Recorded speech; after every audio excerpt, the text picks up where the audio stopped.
This is Sebastian Vendel Martinez for Fight Club Rush, here with Bilal Tipsaev, who faces Hetjer Sosa at FCR 14 on November 26th. And we've got the dream team working here behind us. This is where the magic happens correctly.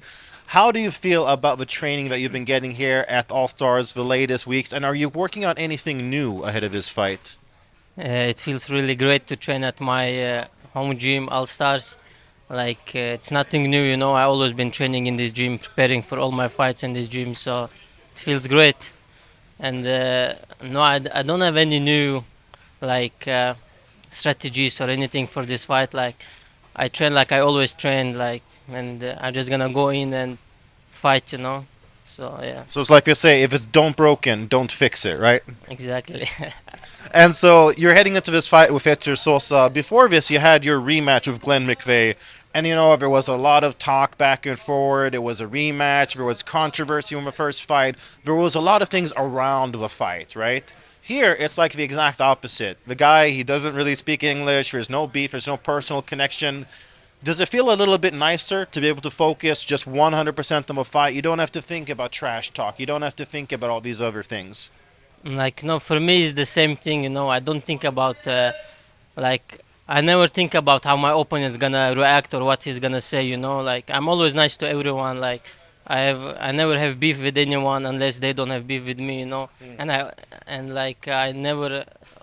never used to start the beef or like be not nice, or bad guy or something like this. I'm nice to everyone. As long as you're nice to me, then I'm nice too. So Yeah, you might be hood rich, but you're a nice guy. So, and looking back at your fight with Glenn, what do you make of that fight? Because there was so much build up. How do you feel about your performance afterwards? Because I can imagine you've had a chance to look back at it now. the fight was going in. It was supposed to be 64 kilos. We were supposed to fight in 64 kilos, but the fight went in 65, and he was a little bit heavy. Like in the fight, I felt like he was a little bit bigger than me.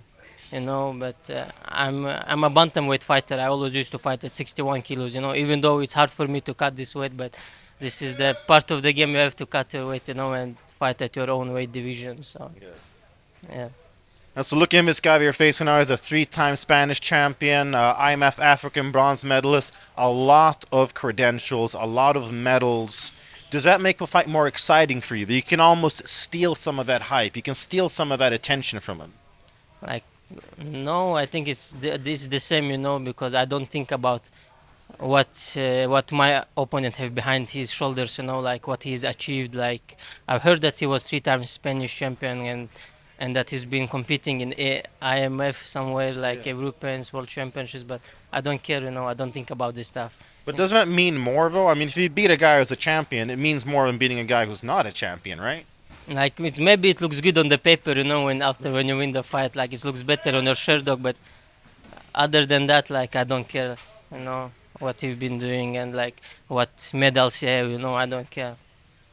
And it feels like you're facing a guy who has kind of a similar style to some of the other guys that you've been fighting. Guys that want to keep it standing, most likely. I don't think you have to worry about a takedown. Does that give you a sense of comfort? It's kind of like nothing new. You've kind of faced that similar styles previously. Uh, I've seen his fights, like like it looks like he likes to fight more stand up. I haven't seen his wrestling or his ground skills, but I'm even though if I'm a wrestler from the background, it doesn't mean that I'm gonna shoot like in the first minutes. Like I'm gonna stand there and I'm gonna take some shots and give some shots. And Yeah, we saw you drop Friedrich Strauss with a right hand in FCR. yes, so it's gonna be an MMA fight, not a wrestling match. So yeah, if I get the opportunity to knock him out, then of course I will use it. If I get the opportunity to take him down or slam him, of course I'm gonna do it as well. So the fight will show. And what are your goals for next year? Because we're nearing the end of 2022. Obviously, we know Fight Club Rush going to have tons of events lined up next year, probably more than ever. How many fights are you looking to get in next year if everything goes your way, injury free, all that stuff? Like for example, this year I made three fights, and I'm really happy about that. That I made the three fights. Like after this fight, is gonna be three fights that I did this year. So next year, I hope I'm gonna be a little bit more active. I just wanna get the fight, and like go up on my MMA career. Yeah. That's what I want. Well, I'm sure the fans want to see that too. But first and foremost, the fans looking forward to this fight. And what's your message to the fans? Because you're facing a guy who's very explosive, flying knees, exotic techniques, and you're hard as a rock. You know how to take a hit and keep on coming, hit it back. What should the fans expect from this fight? Uh, I think my fans, if I have any, I think you do. they can expect a good fight and a good performance from me. So the fight will show. I'm sure it will, and I'm sure the fans will be looking forward to the bantamweight bout between Bilal Tipsaev and Etcher Sosa, FCR 14, November 26th. Don't miss it.